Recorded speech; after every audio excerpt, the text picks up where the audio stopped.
Bueno, muchas gracias. Ante todo, bueno, agradecerle a los anfitriones de Tercios Viejos desde la distancia, desde el otro lado de ese océano, que Cerviño, el primer director de la Escuela de Náutica de donde vengo yo, que era ingeniero militar y, bueno, un héroe en nuestro país, un científico de primer orden, él decía que el océano no figuraba más que un anchuroso río que une ambas orillas de España. Y eso es lo que sentimos los españoles que todavía estamos del otro lado, esos españoles que también somos argentinos, que también somos uruguayos, paraguayos, peruanos, etcétera, y en una cantidad sumamente significativa. Somos prácticamente, los que estamos registrados, somos cerca del 7% del total de españoles en general. Para nosotros es una alegría siempre muy, muy grande volver, ¿no? Retornar a la madre patria. Entonces, y decía, desde aquella lejanía, ya conocemos desde hace mucho tiempo a Tercios Viejos, por eso es una gratificación muy grande que se agradece mucho poder estar en este sitio. Y vamos a comenzar muy, muy brevemente comentando de qué tratan estas dos obras. Los trabajos que presentamos hoy son El Batallón Buenos Aires, una historia sobre una unidad militar desconocida hasta ahora, y otra obra titulada Héroes de dos Mundos, que es una novela histórica con una característica bastante peculiar respecto de las novelas históricas. No es solamente una novela basada en hechos históricos, o sea que uno no sabe de lo que lee qué parte o qué proporción es historia y qué proporción es ficción propio de una novela. En este caso, esta novela podemos decir que en más de un 90% todo lo que dice es rigurosamente cierto, salvo seguramente diálogos o expresiones que no podrían constar naturalmente en un libro, en una crónica histórica. Pero todo lo demás surge de ese estudio que hemos hecho desde hace casi 20 años, cuando comenzamos con esta historia que realmente nos causaba un poco de inquietud, porque era realmente inverosímil. Es lo que hablamos siempre con todos los amigos sobre este particular.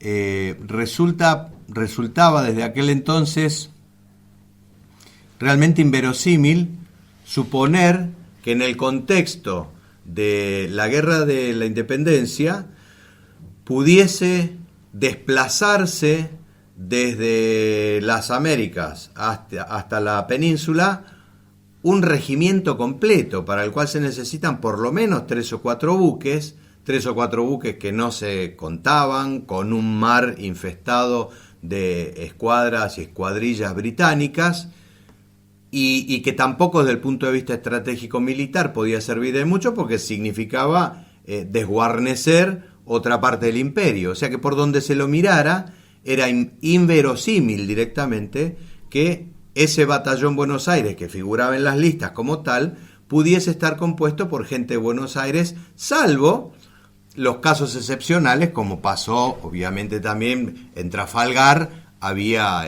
oficiales que eran porteños, como había oficiales que podían ser de México o de cualquier otro sitio de la extensa geografía española de aquel entonces. Pero no, pudimos ir comprobando de a poco, tirando de pequeñitos hilos esta historia, y que no termina, sino que hoy le damos un punto, pero esto naturalmente continúa, es un proceso no digo permanente, pero sí continuo, por lo menos por ahora. Falta mucho por descubrir, faltan muchas cosas por hacer, muy interesantes. La novela era una de ellas. Completar desde hace 2 años, cuando presentamos el primer libro, esta es la segunda edición, más completa, porque seguimos encontrando cosas y todavía, cuantas más cosas se encuentran, más interrogantes se abren. Entonces, básicamente, ¿qué era y qué contienen estas 2 obras? El Batallón Buenos Aires decía, si era inverosímil, ¿cómo? Entonces, ¿qué pasó? Si lógicamente era inverosímil, ¿qué fue lo que pasó para que aquí hubiese un regimiento que se llamase Buenos Aires? ¿Eran de Buenos Aires? ¿No eran de Buenos Aires? Si eran de Buenos Aires, ¿cómo llegaron acá? De una forma realmente única, pues no había pasado nunca, creo yo, y en este caso. ¿Y quiénes eran? Eran básicamente, numéricamente eran cerca de 800. Y entre esos 800 había miembros de 9 unidades regulares, regimientos regulares, 2 regimientos voluntarios y todo el resto eran regimientos regulares. De esos 9 regimientos, 3 eran los que proveyeron, 4 los que proveyeron la mayor masa, cerca de 200 hombres cada uno de estos 4 regimientos, y algún elemento perdido, otras unidades. Básicamente eran 3 regimientos regulares y un regimiento voluntario. Los 3 regulares eran de Buenos Aires, el escuadrón de caballería de Blandengues de Buenos Aires, una unidad, digamos, de policía que se había creado en 1750 para combatir, para frenar los avances indios contra las ciudades del sur de Buenos Aires. O sea, eran gauchos de campo adentro, que habían aprendido a cabalgar antes que a caminar. Eran gente que no existía en ninguna caballería del mundo, gente con esa habilidad, digamos, sobre los caballos. Las otras eran el regimiento fijo de infantería de Buenos Aires y el de dragones de caballería de Buenos Aires, que se habían creado alrededor de 1760 y algo, para guarnecer la ciudad de Buenos Aires, que era la ciudad más importante sobre el perfil atlántico en la América española. Y la cuarta unidad eran los voluntarios de caballería de Paraguay. ¿Cómo aparece esta gente aquí? Cuando en 1806 los ingleses, luego de vencer en Trafalgar, quedan dueños de los mares, deciden atacar Buenos Aires. Atacan Buenos Aires porque España estaba aliada a Napoleón, entonces era enemiga de Inglaterra. Atacan Buenos Aires, conquistan la ciudad, y la ciudad es reconquistada poco más de un mes después, básicamente por algunos pocos militares, tropas y oficiales militares, y básicamente el pueblo, que se reúne en Montevideo, cruza el Río de la Plata, ataca a los ingleses y se reconquista la ciudad. Las tropas inglesas que había en Buenos Aires quedan prisioneras, cerca de 1.500 hombres, quedan prisioneros, y la flota, que la flota británica que estaba en el río, se va hacia el interior del río, bloquea el Río de la Plata a la espera de tropas de refuerzo. Llegan esas tropas de refuerzo en 1807 y primero, previendo lo que ya les había pasado el año anterior, primero atacan Montevideo para asegurarse de que no viniera ninguna reconquista desde allí. Cuando atacan Montevideo, asaltan y conquistan Montevideo, a los defensores los toman prisioneros. Allí es donde aparecen en manos británicas cerca de 2.500 personas, entre los cuales cerca de 1.400 eran militares. Y allí estaban estos defensores de Montevideo, que habían sido porteños que cruzaron en agradecimiento a lo que se había hecho el año anterior, a defender Montevideo. Son tomados prisioneros hasta el gobernador, el brigadier Ruiz Huidobro. Se pide que se los canjee por los prisioneros británicos que habían quedado de 1806. El entonces comandante de Buenos Aires, que era un francés, Liniers, dice que de ninguna manera. Los amenazan con llevárselos a Inglaterra. Dice, los tienen que llevar a Inglaterra, llévenselo, pero nosotros no le vamos a devolver los prisioneros del año anterior. Se los llevan a Inglaterra. Lo que sucede luego en el Río de la Plata es que los ingleses vuelven a intentar conquistar Buenos Aires y nuevamente son rechazados. Pero en Buenos Aires el virrey había huido, el que había quedado al comando era un francés. Cuando el pueblo se levanta contra España, contra la invasión napoleónica, este virrey francés en el Río de la Plata es mirado por todo el mundo diciendo: echamos a los franceses de España y nosotros vamos a tener un virrey francés. Digamos que como decimos en criollo, se le pudre el estofado. Entonces hay un problema político que resulta en que aquellas tropas que fueron tomadas prisioneras, nadie más las reclama. Desaparecen de la historia. Entonces, ¿qué fue lo que pasó? Allí fue cuando empezamos a rastrear qué pasó con esta gente. Porque figura que fueron tomados prisioneros, pero no figura ni cuántos eran, ni quiénes eran, ni dónde fueron, ni qué pasó con ellos. Entonces allí empezamos el rastreo con un grupo de amigos. Aquí en España, David Canorea, que se dedicó a sumergirse en las profundidades de los archivos españoles. En mi caso, yo en los archivos nacionales en Argentina. Otro par de amigos en Uruguay. Otro colega y amigo en Paraguay. Y otros 2 amigos británicos en los archivos nacionales en Londres, básicamente el archivo del Almirantazgo. Y allí, ¿qué fue lo que pasó? Llegan a Inglaterra, cuando se hace el pacto pasan una cantidad de meses como prisioneros, en pontones, bueno, en condiciones algunos buenas los oficiales, en pueblitos de la campiña inglesa, y los soldados mal, en pontones, en el castillo de bueno, no me acuerdo cómo se llamaba, un castillo, digamos, ahí en Southampton, que existe hasta el día de hoy, se puede visitar, hay una foto en el libro. Y cuando se hace el pacto de devolución de prisioneros en Buenos Aires, el pacto lo hace en nombre de su Majestad Católica y de su Majestad Británica. Entonces, en Buenos Aires se devuelven los prisioneros que estaban allí y se los embarcan en la flota británica, y los británicos los devuelven al que firmó el pacto. ¿Quién es? España. Entonces lo devuelven a España. Entonces estos 800 aparecen acá y dicen: pero a mí me tienen que llevar al Río de la Plata. Acá la firma está con España, así que yo lo devuelvo a España. Y aparecieron una cantidad en La Coruña, otra cantidad en Gijón, otra cantidad en Bilbao, y así lo fueron devolviendo a donde iban los barcos británicos. Y bueno, ¿qué se hace con estos hombres? Pasados unos meses, España se levanta contra Napoleón. Esto se comenzó a devolver prisioneros a fines de 1807.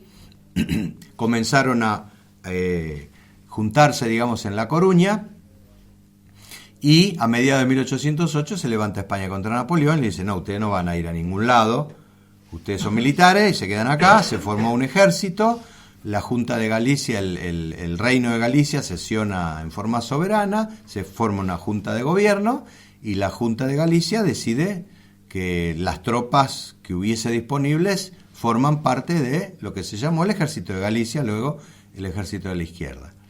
Y allí entran como miembros fundadores, digamos, del Ejército de Galicia, el Batallón Buenos Aires. Le ponen el nombre de Buenos Aires y allá van estos gauchos, 800 gauchos y paraguayos y gallegos que habían entrado. Es todo tan confuso. Gallegos que se habían incorporado en Galicia para ir a Buenos Aires a las tropas estas del Regimiento de Infantería Fijo, de los Dragones de Buenos Aires, y luego vuelven otra vez a Galicia, porque en Galicia había una oficina de reclutamiento, digamos, se llamaba bandera de reclutamiento, para las tropas de Buenos Aires. Entonces, eso se usó como cuartel, porque ya era una institución, digamos, preexistente, de 1780, creo que estaba ese pequeño cuartel, donde se instruía a los reclutas como para que cuando lleguen a Buenos Aires ya más o menos supieran lo que tenían que hacer, y una vez en Buenos Aires el virrey les decía, bueno, ustedes van a caballería, ustedes van a infantería, etcétera.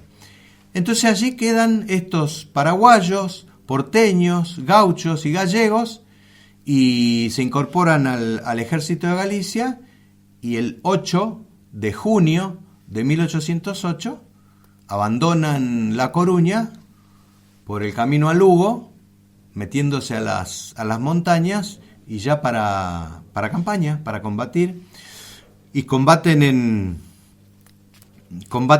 prácticamente todas las batallas que hubo en el norte, sí, básicamente en el norte español, Medina de Río Seco, Alba de Tormes, bueno, todas las batallas que ustedes conocerán tanto o mejor que yo incluso. Pero, digamos, la curiosidad era que en ese ejército de españoles y de gente, digamos, de labriegos más que de militares, donde había más gente del pueblo que militares, hasta que no viniera la romana con el ejército que había estado en Dinamarca y tal, la mayor parte de los reclutas, la mayor parte del ejército eran reclutas, y la mayor parte de los reclutas eran labriegos. Y junto a esos labriegos, básicamente los únicos que tenían experiencia de combate eran los del Batallón Buenos Aires. Y fueron detectados en forma inmediata. Eran tan diestros con los pocos caballos que tenían, porque siendo todos de caballería, como no había caballos, formaron parte se formó un regimiento de infantería, pero apenas tuvieron oportunidad de hacer algo con un caballo, de lo que no consta, porque no consta en ningún registro que ellos pidieran, creo que en algunos pedían tener caballos, pero los pocos que tenían caballos serían muy evidentes las dotes de jinetes que tenían. Inmediatamente los detectó a los pocos meses de haberse formado el ejército de Galicia. Ya cuando muere Filangieri y toma el mando del ejército el general Blake, inmediatamente detecta que eran jinetes extraordinarios, y ordena que se quiten 200 de los mejores jinetes que hubiese en este batallón de infantería, y se formara un escuadrón de caballería, y un escuadrón de caballería de élite, que se forma con el nombre de Dragones del General, y era su escolta personal.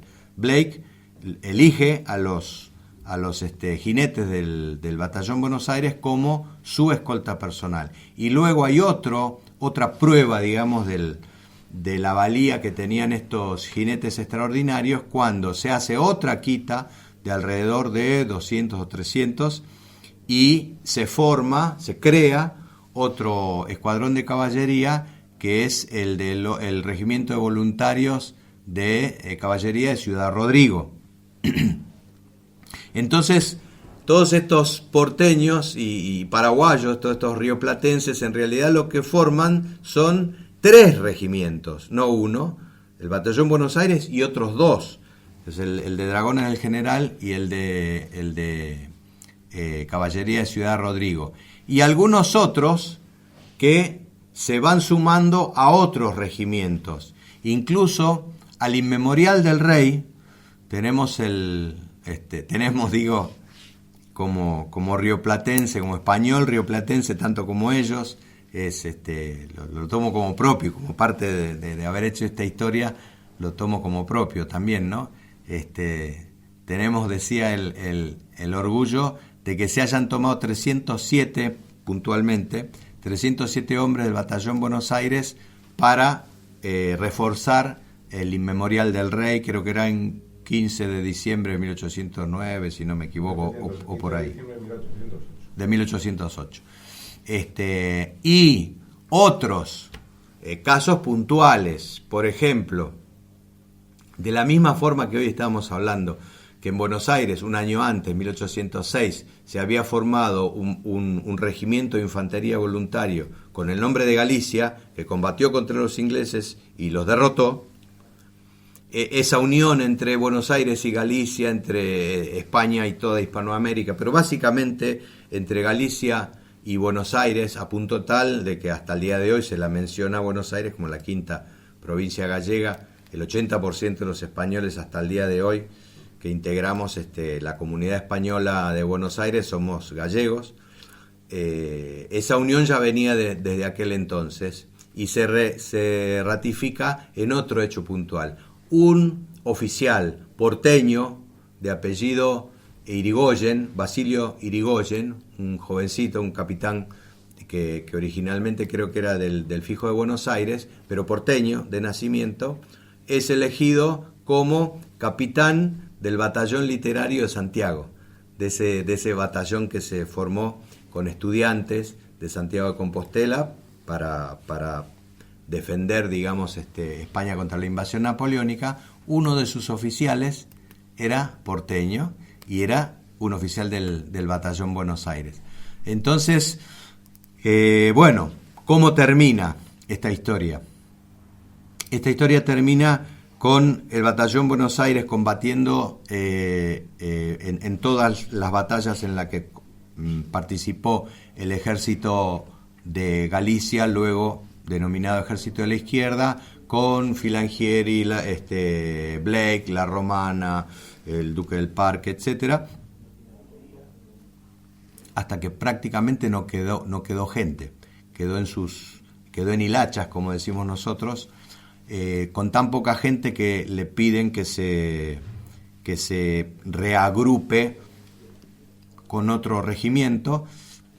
El jefe del batallón se resiste todo lo que puede, porque después de todo es un militar y tiene que obedecer las órdenes que se le den, pero dentro de las posibilidades iba resistiendo. ¿Y cómo se resistía? Otra curiosidad, a través, como pasa mucho hasta el día de hoy en el ambiente militar, a través de conocidos. Resulta que él, que todos conocemos, pasó a la historia como el mariscal Mariano Renovales, un mariscal de la Guerra de la Independencia, había sido dragón del Regimiento de Caballería de Dragones de Buenos Aires. Había sido dragón de Buenos Aires durante creo que 20 años, y en el ataque a Montevideo él había estado, logra escaparse y por su gran valía, etcétera, etcétera, va ascendiendo en el campo de batalla y es un mariscal con todas las prebendas que puede tener un mariscal y la capacidad de influencia y poder que puede tener un mariscal. Y era compañero, incluso era más moderno, militarmente era más moderno que el comandante del batallón Buenos Aires. Entonces el comandante del batallón Buenos Aires un poco tenía su defensor en el mariscal Renovales, que trataba de intervenir en todo lo que fuera posible para que se pudiera rehacer el batallón Buenos Aires y no que lo hicieran desaparecer en otro regimiento. Finalmente desaparece de las listas hacia finales de 1810, principios de 1811. Siguen habiendo notas que pudimos encontrar en los archivos que ha podido encontrar David hasta 1811, y creemos firmemente que ha participado. Los últimos restos del batallón Buenos Aires participaron a finales de 1810, precisamente en la operación anfibia, la desastrosa, lamentablemente, operación anfibia que organiza el mariscal Renovales contra el Peñón de Santoña en el mar Cantábrico, ¿no? Allí no tenemos constancia, pero sí tenemos muchos indicios de que pudo haber sido así. Bueno, lo contamos con detalle en el libro. Y bueno, esto era una historia tan, como decía al principio, ¿no? Una historia tan inverosímil, tan increíble, que despierta más, cuanto uno más lee la información, no es que se va aclarando, sino que se van generando más dudas. Es decir, pero ¿cómo? ¿Y qué hicieron? ¿Y dónde estaban? ¿Y cómo? Por ejemplo, tenemos la idiosincrasia, digamos, española, hispánica en aquel momento, era tan amplia que podemos hacernos la pregunta de cómo vivía 200 paraguayos que nunca habían tenido en su tierra, nunca habían vivido una temperatura menor a los 20 grados, cómo podían sobrevivir en las cumbres en Pedrafita do Cebreiro con 18 grados bajo cero, por ejemplo, o cuestiones que no van a aparecer en ninguna crónica. Si uno ve hoy en España que habemos muchos argentinos y uruguayos, y uno lo distingue de lejos, ya sabe que es un argentino y un uruguayo, porque anda con el mate bajo el brazo, ¿no es verdad? Y dice, este es argentino, ¿no? Es completamente, yo lo puedo firmar y sellar acá, de que estos 800 hombres no pudieron sobrevivir más de 10 días, cuando ya recobraron su libertad acá en España, buscando cuanta hojita de cuanto arbusto hayan visto en Galicia, a ver con cuál podían hacer un mate. Por eso yo no necesito tener un documento para saber que eso pasó. Y las diarreas que se habrán agarrado tomando esos mates, vaya a saber de qué hoja, eso tampoco necesito ningún documento para saber que eso tuvo que haber pasado, porque somos así. O lo mismo, 800 rioplatenses, sin que alguno haya mirado con más cariño o menos cariño alguna vaca, algún ternero para hacerse un asado, pagado o no, o más o menos, o de la forma que se pueda, eso tuvo que pasar, pero eso tampoco, salvo que el dueño del ternero haya hecho un juicio, que también puede ser, eso tuvo que pasar. O sea, esos 800 criollos en algún lado hicieron un asado, o en más de algún lado hicieron un asado.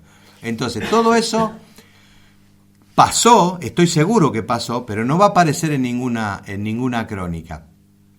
Entonces, yo sentía como una pulsión por relatar todo eso, como lo puede vivir un criollo, como lo puede vivir un español, y ahí comencé a percibir que por casualidad o por causalidad o por vaya a saber qué, en mí concurrían una cantidad de cosas que me hacían que yo fuese español, como todos los españoles que combatieron en la guerra de la independencia. Yo era rioplatense, como los rioplatenses que vinieron y combatieron aquí, y por esas cosas de la vida, por mi profesión o por lo que fuera, conocí a Buenos Aires, naturalmente, Montevideo, había navegado por el mismo río Paraná por el cual bajaron los paraguayos, estuve en Paraguay, conozco Paraguay, la selva de Paraguay, la Pampa Argentina, la navegación desde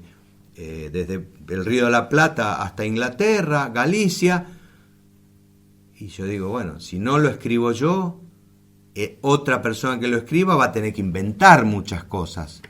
Pero Dios quiso que yo conozca todos esos lugares. Entonces, bueno, me largué a escribir, le pedí a Dios claridad, le pedí a mis 800 camaradas que en algún lado estarán, que me ayuden un poco, ¿no? Con sus historias, a ver si podía captarlas. Yo trataba de sintonizar, ¿no? Y creo que ha salido una novela, no sé si buena, no sé si entretenida, pero sí creo que ha salido una novela justa, una novela que les haga justicia. ¿Y por qué un libro y una novela? Porque el objeto que tiene nuestro trabajo, el objeto que tenemos todo el equipo que conformamos esta investigación, David Canorea aquí en España, junto con Arsenio García Fuertes, que ustedes también lo conocen, un investigador de fuste, de mucho conocimiento precisamente de la historia de la Guerra de la Independencia. Lo mismo Ronald Brighthouse y Robert Wells en Inglaterra, Marcelo Díaz Busquiazo y Juan Carlos Luzuriaga en Uruguay. Lo mismo el capitán Rodrigo Galeano en Paraguay y otro colega, Roberto Elizalde, y yo en Buenos Aires. Nuestro objeto no es vender muchos libros y hacernos ricos y famosos, porque evidentemente a nuestra altura de la vida ya en eso habríamos fracasado. Pero sí que se divulgue, que se conozcan estas cosas, que se sepa. Hoy que en todos lados se habla mucho de estos contra los otros y los de acá contra los de allá, y de separar esto y de separar aquello y de separar lo de más allá, que como hubo una época en que constituíamos una patria grande y gloriosa de la que estábamos todos orgullosos y lo que había que hacer se hacía, hoy seguimos habiendo muchos, cada vez más no porque seamos más en cantidad, sino porque se nos nota más. Todos los que estábamos callados, hoy ya no estamos callados y decimos, como muchos se sienten orgullosos de otras cosas, nosotros también decimos que seguimos sintiéndonos orgullosos de seguir siendo españoles. Yo siempre digo que sí, es verdad que el Imperio Español cayó, es verdad, pero no murió.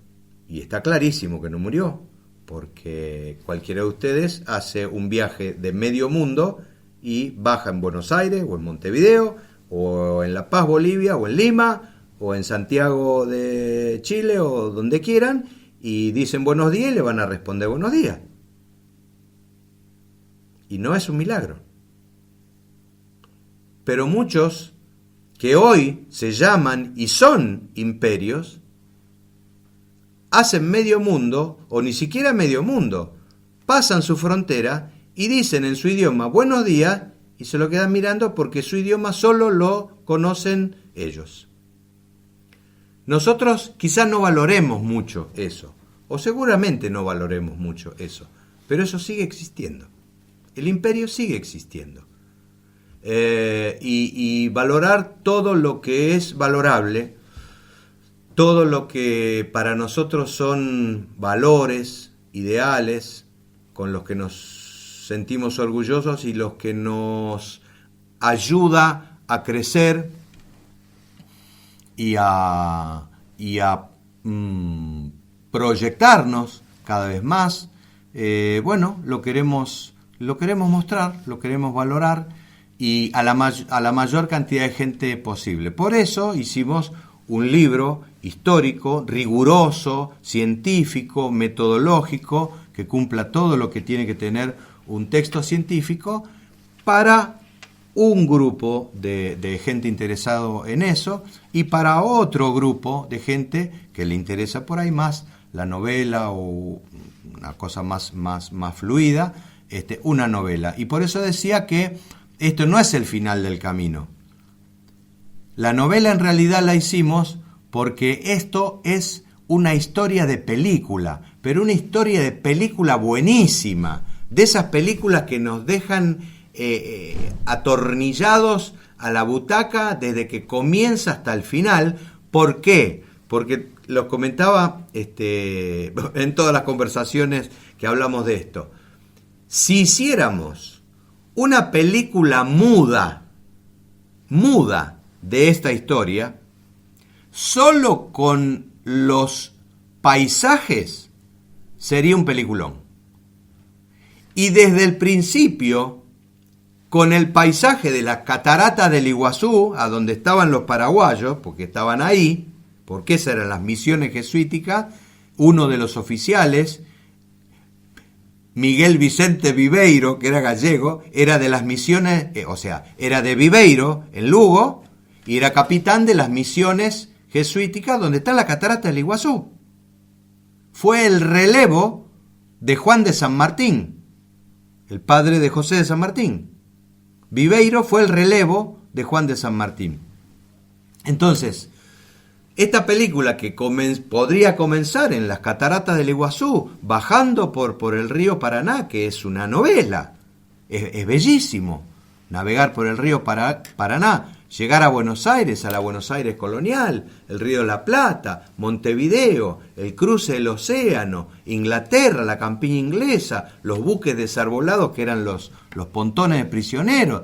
O sea, reitero, muda, una película muda que muestre todo eso. Y luego el cruce del canal, Galicia, los montes. Entonces ya eso sería un peliculón. De fotografía se ganaría el Oscar a la mejor fotografía. Y si a eso le sumamos la historia y las historias de cada uno, porque en el libro están los nombres, que pudimos encontrarlo después de muchos años, pudimos encontrar los nombres de todos. Hay que decirlo, gracias a los registros puntuales que tienen los ingleses. Pero son los nombres nada más. La novela le da a esos nombres, los mete adentro de un hombre, de una persona, de un gallego, ¿no? De un galego que fa como un galego, que fa esta cosa, con las cosas que tenemos los gallegos, y un gaucho que habla como habla un gaucho, y hace las cosas que hace un gaucho con la mentalidad que tiene un gaucho, y un paraguayo que y eso es lo que le daba riqueza, no solo al batallón, no solo al ejército, sino a esa España gigantesca, lo que le daba una riqueza muy difícil de comprar si alguien quiere comprar esa riqueza. Por eso digo, ya para finalizar, que esto es el buen principio. Este es el buen principio, el principio que se merecían los soldados del Batallón Buenos Aires, pero no es el final.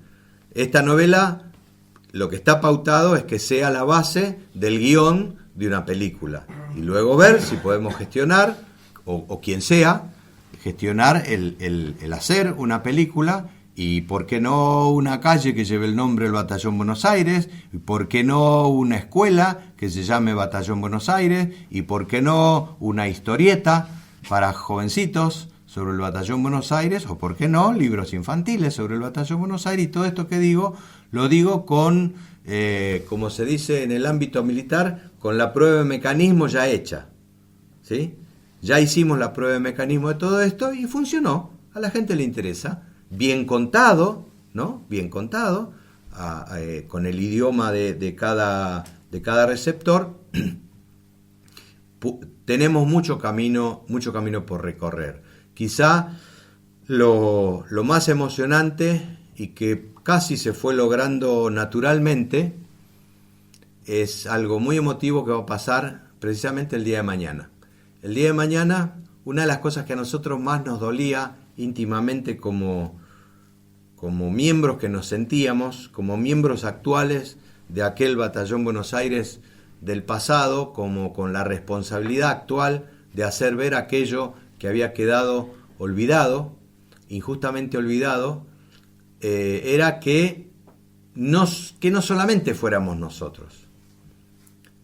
Intentemos saber si los que ostentan la representatividad legal, legítima, de todos los españoles, de todo el ejército, de todos los argentinos, de todos los paraguayos, de todos los uruguayos, pueden hacer algo, aunque sea decir, qué lindo, que ya sería algo. Y con gran orgullo, porque fue un trabajo manual, podemos decir que lo hemos logrado. El día de mañana, viernes 5 de noviembre de 2021, va a ser un día histórico. Porque por primera vez, después de más de 2 siglos, el máximo representante de todo el ejército de España hoy, junto con quien representa en Madrid a todo el pueblo argentino, que es el embajador, y al embajador de Paraguay y a la embajadora de la República Oriental del Uruguay, todos ellos con... perdón, porque realmente es es emocionante. Con las tropas del Inmemorial del Rey, que eran sus compañeros, sus camaradas, de los que recibieron 300 hombres para combatir.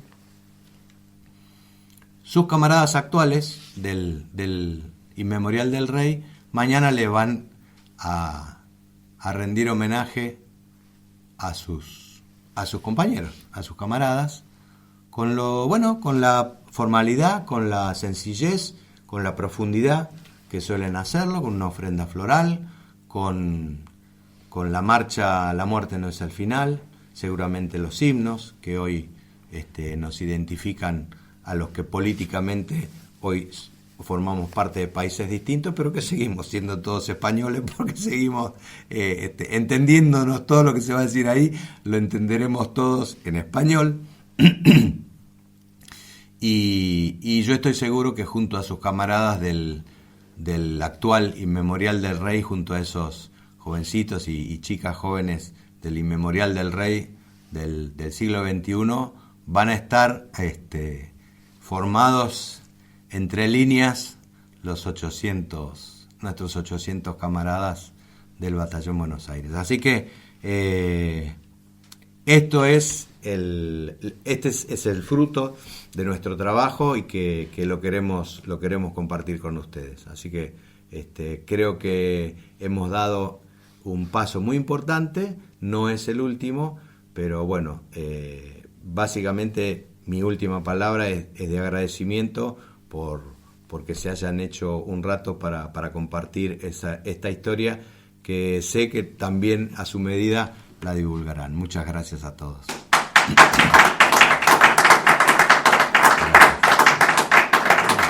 No sé si hay alguna pregunta, consulta. José Manuel quería saludarte desde el principio. Aquí trajimos unas monedas, después si las quieren ver. Estas monedas son réplicas, naturalmente. Réplicas hechas sobre originales y bañadas en plata, de lo que eran las monedas que circulaban en aquella época, y esto constituía 10 de estas monedas, era un sueldo de un soldado del Batallón Buenos Aires. Estas son el peso de A8, los reales de A8, peso de A8 reales, que circulaba por aquella época, y que también se le denomina hoy numismáticamente el columnario, porque tiene el símbolo de lo que era aquel imperio, ¿no? Los dos mundos que siguen siendo españoles, aunque políticamente distintos, pero siguen siendo españoles, entre medio de las dos columnas de Hércules, con el signito ese que luego se identificó como el dólar, porque esto era un dólar. En Buenos Aires, los documentos del dinero que se llevaron los ingleses en la primera conquista de la ciudad de la que hablamos, en 1806, en la contaduría, en la Real Contaduría de Buenos Aires, que se tomó nota de todo lo que se llevaban, 1.600.000 y pico de $1.000, pone. El registro dice eso, 1.600.000 y pico $1.000, de los cuales llegaron a Inglaterra poco más de 400.000, que eso es otro hecho que lo mencionó un francés, que con cuánto se quedó el general Beresford, con cuánto se quedó el comodoro Popham, que le debía plata a un norteamericano ahí en Buenos Aires, y leía yo esto: amorío sin razones, trapicheo, otros tejemanejes del siglo XIX. Tendría que estar esto ahí adentro, porque es una aventura que en la novela figura como qué fue lo que pasó con ese norteamericano, que básicamente la conquista de Buenos Aires fue un arreglo de cuentas económicas entre, como decimos en Buenos Aires, dos atorrantes, ¿no? Dos personajes novelescos. Así que bueno, no sé si alguno quiere hacer alguna pregunta, consulta, inquietud, comentario. Si no, bueno, ya lo damos por finalizado. Sí. Sobre lo que antes estabas hablando, que decías lo de la diferencia de la climatología. Recuerda que ahí precisamente Nicolás May decía que estos hombres habían estado luchando en un clima completamente diferente al de su tierra. Y luego también hablando del origen de muchos de estos hombres, recuerda que había uno que hasta era italiano. Genovés. Tienes ahí una novela que habla Genovés. de sus amoríos. Sí. Bueno, que son ciertos, ¿sabes? Claro, el amorío principal en toda novela tiene que haber un amorío. El amorío principal, que luego se ve al final cómo termina ese amorío, no lo voy a adelantar, pero el romance de esta novela es un romance real, entre dos personajes reales que figuran en los documentos, ¿no es verdad? Y uno de ellos era un gallego que, como buen gallego, había nacido en Génova. Bueno, esas cosas que tenemos los galegos, de nacer donde creemos que nacer, somos galegos iguales, ¿no? Y bueno, sí, esas cosas raras, vaya a saber cómo el tipo nació allí, en Génova. Sería de alguno de los, qué sé yo, de algún regimiento que habría quedado por allí, o algún gallego que tendría un bar, o vaya a saber qué. Y este hombre era espiño y nació en Génova, ¿sí? Tenemos otro gallego que nació en Génova, que se llama Cristóbal Colón. Sí, bueno, también. Bueno, muchas gracias.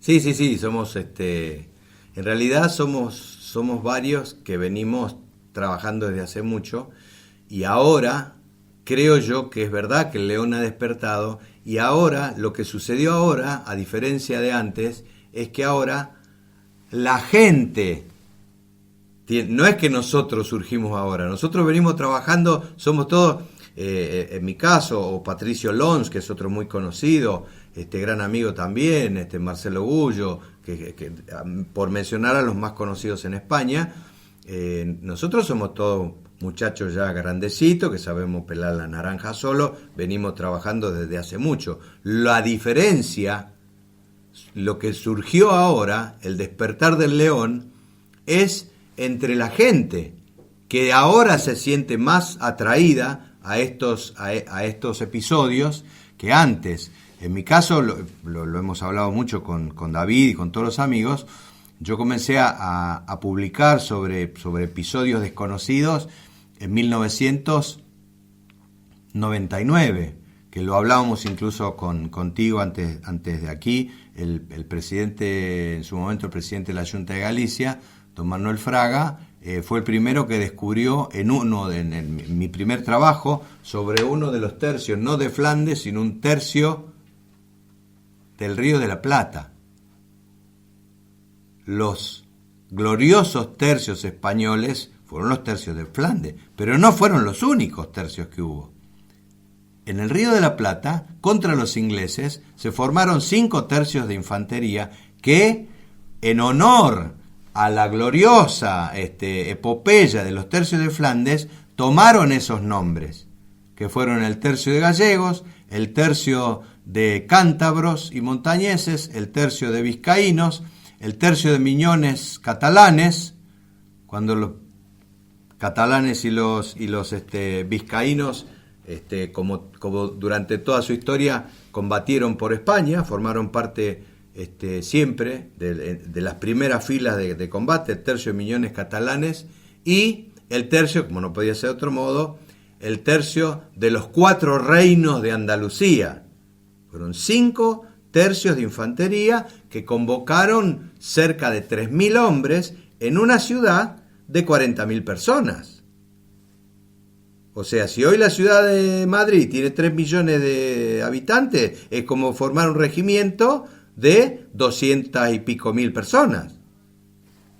Estamos hablando de casi el 10% de la población de Buenos Aires, formaron esos 5 tercios de infantería, junto con otros 5 regimientos de infantería voluntaria criolla. El tercio de patricios, que hasta el día de hoy es el numeral 1 del ejército argentino, con los mismos uniformes, con las mismas cruces de San Andrés, con las aspas, con los mismos toques de Carlos III, que yo personalmente le he llevado los originales al director de banda de Patricio, de aquí le llevé los originales, una reedición que hubo de los originales de los toques para la infantería de Carlos III, porque ellos los tocan en forma ininterrumpida desde 1806 y están orgullosos con su faja española hasta el día de hoy, con su uniforme azul turquí, con los puños y los cuellos encarnados que distinguen España, y están orgullosos todos, porque forma parte de nuestra identidad. Entonces, es verdad, ha despertado, pero ha despertado la sociedad en general, la sociedad en España y en toda la hispanidad. Y es mucha la gente que comienza a percibir que afianzar la identidad nos hace más felices. Nos hace más felices. Yo me siento más feliz después de encontrar esta parte de mi identidad personal y de nuestra identidad común. Yo me siento más feliz que antes. Y lo que percibo es eso, que el resto de la gente, que en esto y en lo que publica o comenta Patricio Lons, Marcelo Gullo y muchos otros hispanistas, lo que sucede es que el interés que se percibe en la sociedad es porque genera felicidad. Afianzar nuestra identidad, saber lo que somos, de dónde venimos, nos ayuda, y esto ya lo digo como navegante,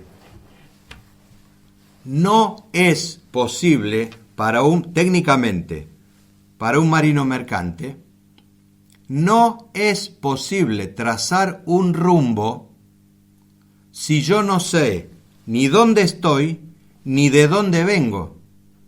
No puedo trazar un rumbo. El rumbo se traza a partir del punto de donde estoy en este momento. Pero,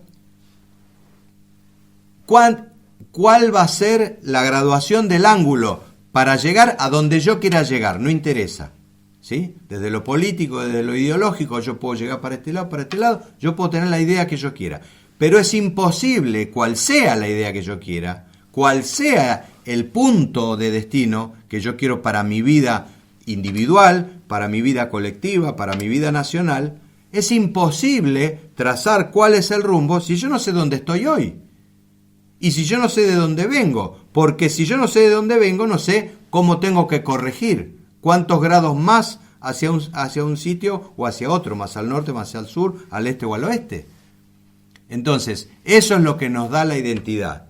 Saber de dónde venimos históricamente, saber dónde estamos, y si sabemos de dónde venimos y a dónde estamos, va a ser mucho más sencillo saber cómo tenemos que corregir o no el rumbo, o si vamos bien en rumbo, para llegar a donde queremos llegar.